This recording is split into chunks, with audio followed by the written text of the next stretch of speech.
بسم اللہ الرحمن الرحیم۔ ایک مرغا اور لومڑی۔ لومڑی بڑی حیلہ باز ہوتی ہے۔ ایک روز کسی غریب مرغے کو آ دبوچا اور چاہا کہ مارنے سے پہلے جرم اس بیچارے کے ذمے لگائے۔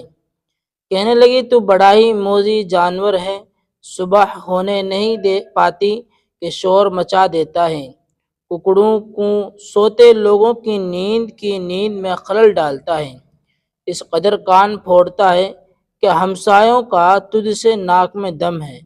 بہتر ہے کہ اسی وقت تیرا قصہ پاک کروں اور سب بھلے مانسوں کو تکلیف سے نجات دوں۔